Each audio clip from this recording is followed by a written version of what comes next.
Hello and welcome dear friends, I am Tanish Sharma and आपका स्वागत है एक नेक्स्ट लेक्चर के अंदर वेक्टर्स के, जिसके अंदर हम वेक्टर की सीरीज़ को कंटिन्यू करेंगे। एंड लास्ट लेक्चर तक हमने बहुत सारी बातें कर ली थी रिगार्डिंग वेक्टर्स। ठीक है, तो चलिए आगे बढ़ते हैं उसके। और इस लेक्चर के अंदर हम कुछ क्वेश्चन सॉल्व करेंगे, जिससे कि आपके वेक्टर की जो अभी तक की नॉलेज आपको मिली है उसमें और ज़्यादा क्लैरिटी है।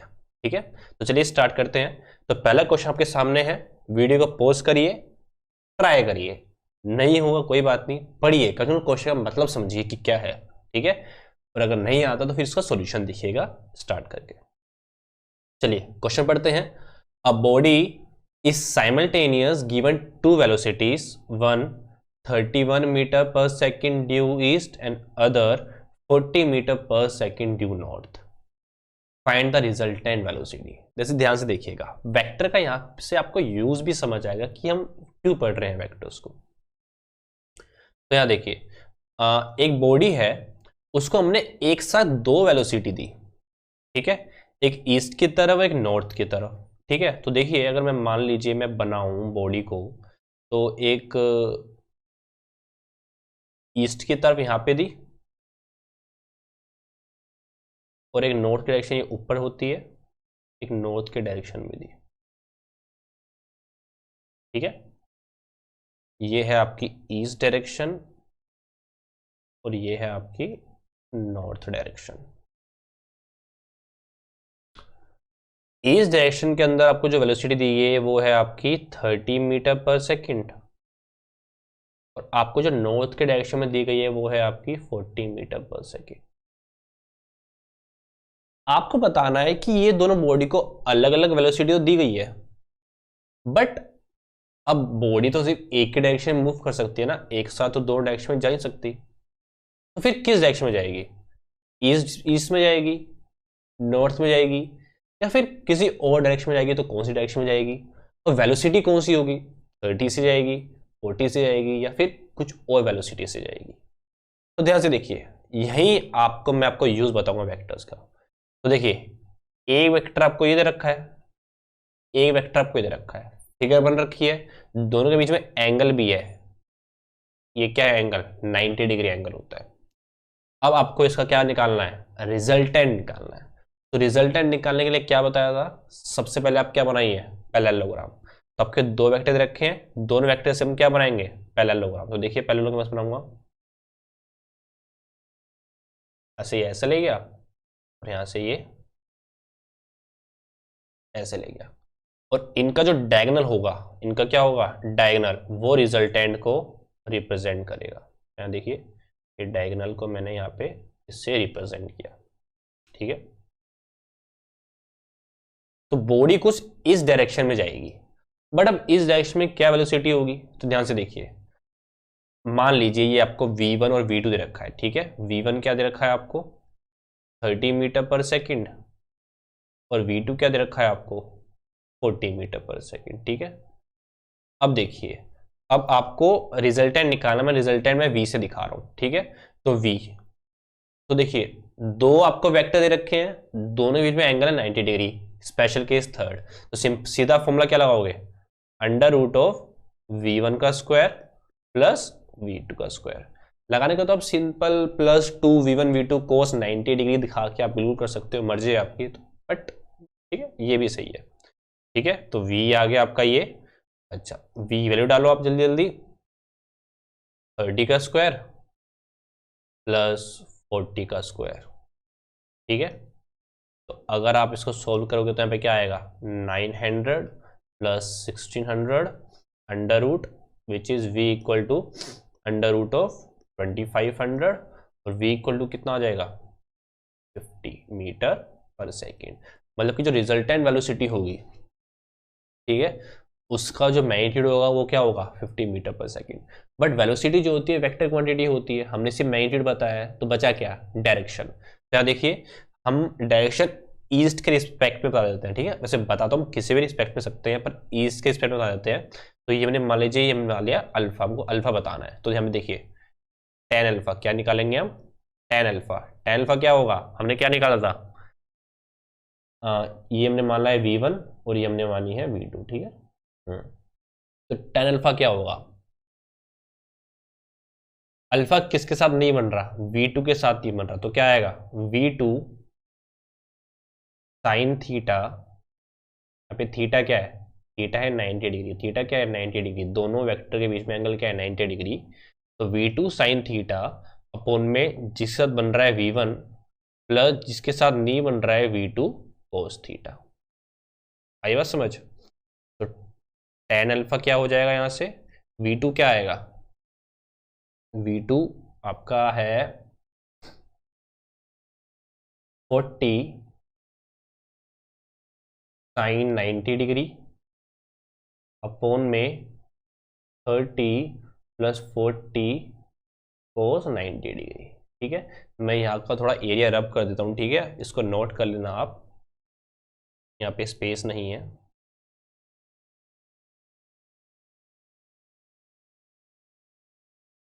tan अल्फा क्या होगा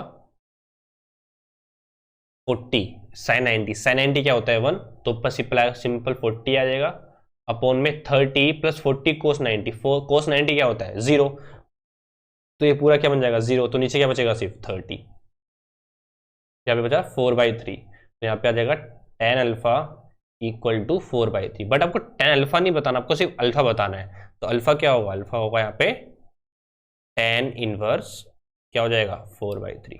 तो जरूरी नहीं आप आंसर आपको बिल्कुल रेडियन या फिर आप डिग्री में बताओ, आप अपने आंसर को यहाँ भी छोड़ सकते हो, ठीक है, ये भी आपको करेक्ट आपका माना जाएगा आंसर। ठीक है, तो अल्फा आपका आ गया।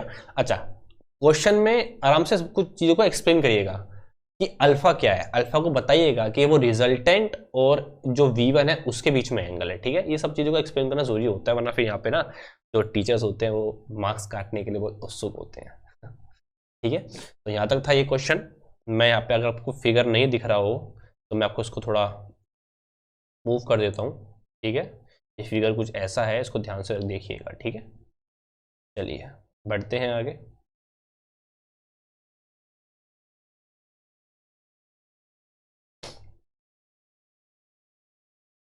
हाँ, अब देखिए, टू फोर्सेस 5 न्यूटन 7 न्यूटन, सबसे पहले पॉज करिएगा, खुद समझिएगा, ठीक है, और फिर करिएगा। Two forces 5 newton 7 newton acts on a particle with an angle 60 degree between them. अच्छा, find the resultant force. Sorry, क्या देखिए, दो फोर्सेस दे रखी हैं आपको, उनका मैग्नीट्यूड दे रखा है। तो यहाँ पे देखिए मेन बात यहाँ पे है, अगर आपको किसी दो फोर्सेस या दो वेक्टर का रिजल्टेंट निकालना है ना, तो आपको उनके मैग्नीट्यूड की जरूरत है, बस उनके डायरेक्शन की जरूरत नहीं है कि उनकी डायरेक्शन क्या है। हाँ, बट एक चीज की और जरूरत है कि उनके बीच में एंगल क्या है। तो यहाँ पे देखिए, ऐसे आपको दो फोर्सेस दे रखी है, तो मान लीजिए आपने फोर्स, पहली फोर्स को मान लिया F1, उसका मैग्नीट्यूड है 5 न्यूटन, दूसरी फोर्स को मान लिया आपने F2, उसका जो मैग्नीट्यूड है वो है 7 न्यूटन, और उनके बीच जो एंगल है उसको है मान लिया थीटा, वो आपको दे रखा है 60 डिग्री। आई बात समझ। और आपको रिजल्टेंट वेक्टर पता लगाना है। ठीक है, रिजल्टेंट वेक्टर आपने मान लिया F वेक्टर जो है वो रिजल्टेंट वेक्टर है, ये आपको पता लगाना है। ठीक है, रिजल्टेंट वेक्टर रिजल्टेंट फोर्स का है वो पता लगानी है। ठीक है, तो देखो ऑप्शन के अंदर आपको सिर्फ मैग्नीट्यूड गिवन है। ठीक है, तो डायरेक्शन आप बताओ या ना बताओ, सिंपल बात है, तो हम सिर्फ मैग्नीट्यूड निकाल के अपना काम खत्म करेंगे यहाँ पे। तो F क्या होगा, F कैसे होगा, अंडर रूट ऑफ, देखो 60 डिग्री तो कोई स्पेशल केस है नहीं, तो आपको पूरा करना पड़ेगा F1 square plus F2 square plus 2 F1 F2 कोस 60 डिग्री। तो F1 क्या होगा 5 का स्क्वायर प्लस 7 का square plus 2 into 5 into 7 into cos 60 degree क्या होता है 1/2, यहाँ से 2 से 2 कैंसिल आउट हुआ। ठीक है, 5 5 जा 25 प्लस 7 7 जा 49 प्लस 5 7 जा 35 का अंडर रूट, सबको प्लस करोगे तो यहाँ पे आ जाएगा 19 का 1 1 6 7 7 और 3 109। ठीक है, 109 न्यूटन, तो F। तो यहाँ पे देखिए अंडर रूट निकाल लीजिएगा और अंडर रूट निकाल के बाद जो भी आपका आंसर आएगा वो यहाँ पे सही आंसर होगा। आई गेस आंसर आएगा आपका 10.44 के आसपास ही आपका आंसर आना चाहिए। ठीक है, ये आंसर आएगा।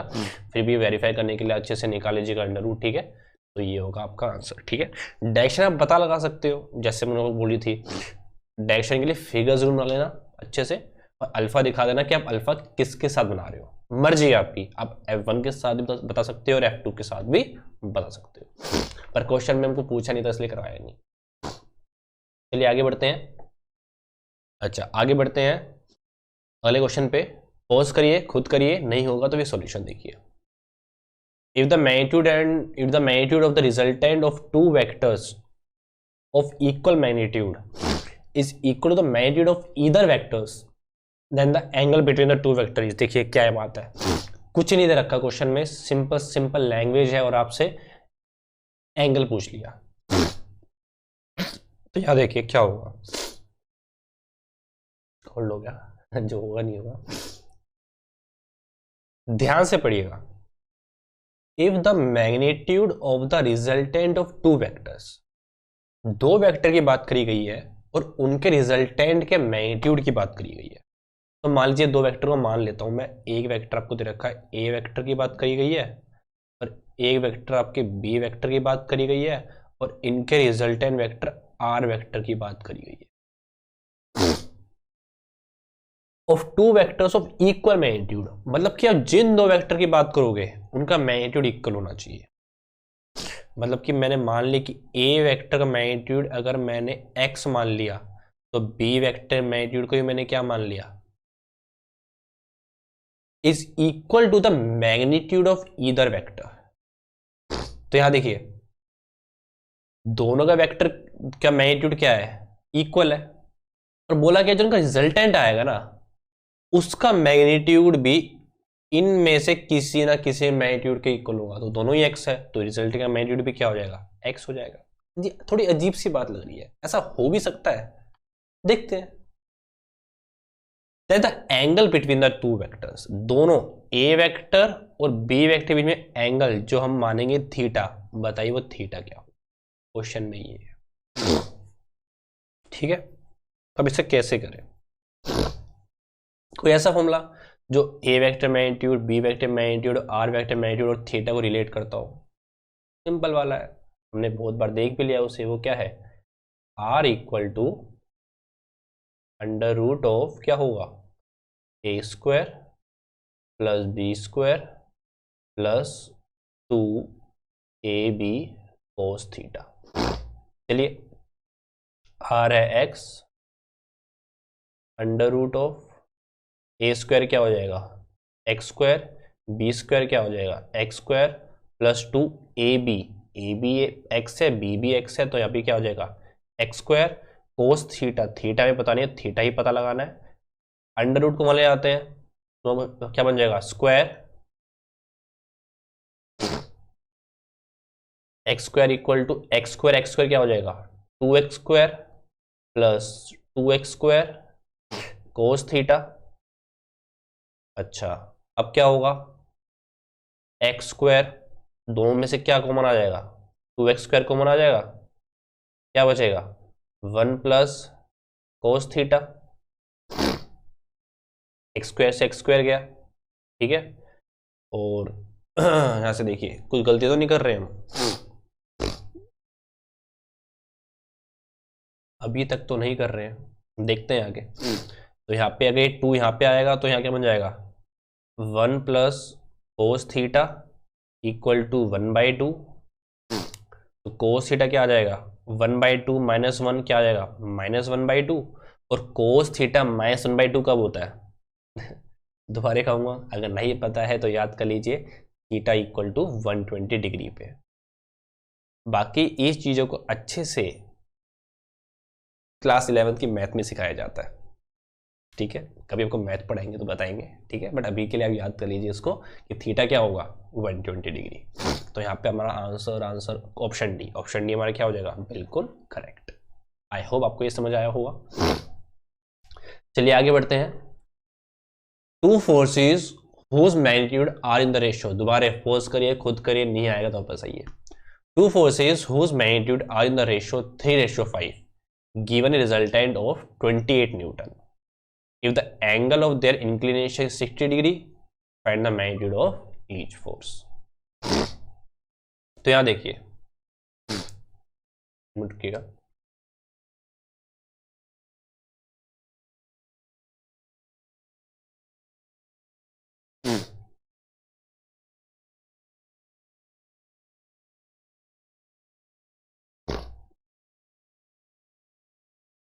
हाँ यहाँ देखिए, two forces whose magnitude are in the ratio this. अच्छा ठीक है, दो फोर्सेज है, उनका मैग्नीट्यूड का रेशियो दे रखा है, तो जब भी रेशियो दे रखा हो ना, एक्स एक्स लगा दो। मतलब कि अगर एक फोर्स को मान लिया आपने F1 वेक्टर, तो F1 का मैग्नीट्यूड दे दो x 3x और F2 का दे दो आप 5x। सिंपल बात है, सिंपल x x लगा दो और कुछ नहीं करना। उनके रिजल्टेंट का मैग्नीट्यूड, एग्जैक्ट मैग्नीट्यूड आपको दे रखा है, ठीक है। मतलब रिजल्टेंट अगर आपने f माना है तो f आपको दे रखा है 28 न्यूटन, साफ साफ दे रखा है आपको। If the angle of their inclination, angle of their inclination का मतलब क्या है कि दोनों बीच में आपको एंगल दे रखा है थीटा। तो यहाँ देखिए, मैं आपको जब भी क्वेश्चन करवाऊंगा ना, आपको एग्जैक्ट क्वेश्चन जैसा क्वेश्चन आपके क्वेश्चन पेपर के अंदर आएगा वही दूंगा। ये नहीं कि मैं आपको सिर्फ गिवन बता दूंगा और बताओ आज का आंसर क्या होगा, क्योंकि अगर जब तक आपको क्वेश्चन खुद पढ़ना समझ नहीं आएगा तब तक आप उसको गिवन कैसे लिखोगे।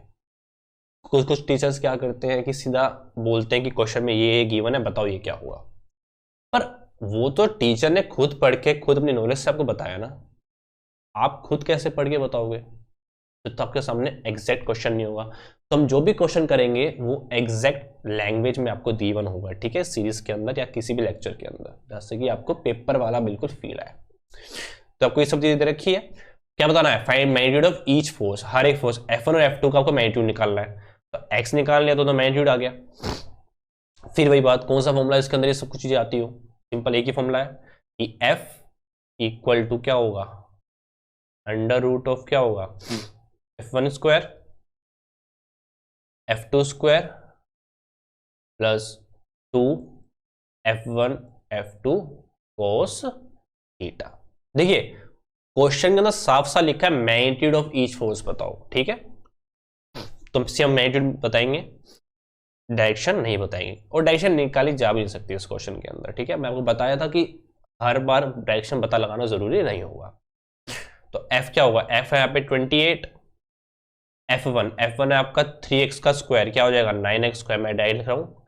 F2 5x का square 25x square plus 2 F1 F2 2 into 3 6 6 5 जो 30, यहाँ पे क्या आ जाएगा 30x स्क्वायर और cos 60 डिग्री, cos 60 डिग्री कितना होता है 1/2, ठीक है। मैं डायरेक्ट लिख रहा हूँ, ठीक है। आई होप आपको समझ आ रही होगी चीजें। तो यहाँ पे हो गया 15, ठीक है, यहाँ पे क्या आ जाएगा 15। तो 28 इक्वल टू क्या होगा 9, 25 और 9 कितना हो जाएगा 25, 34 34 और 15 49, क्या आ जाएगा आपका 49x स्क्वायर का अंडर रूट, और 49x स्क्वायर का अंडर रूट तो 7x होगा। तो 28 इक्वल टू 7x, तो x के लिए से कितनी आ गई 4, मतलब कि जो F1 आ गया वो हो गया 3 इंटू 4, 3 4 जा 12, कितना हो गया 12 न्यूटन। और F2 कितना हो गया 5 इंटू 4, 5 4 जा कितना होता है 20, तो वो हो गया 20 न्यूटन। तो F1 हो गया 12 न्यूटन और F2 कितना हो गया 20 न्यूटन। से सिंपल सा यहाँ पे सॉल्यूशन था। आई होप आपको समझ आया होगा। एंड वंस अगेन चलिए थैंक यू। एंड इस लेक्चर के बाद अच्छे से इसके नोट्स बनाइएगा, रिवाइज करिएगा। नेक्स्ट लेक्चर में आने से पहले इस लेक्चर को अच्छे से रिवाइज करिएगा।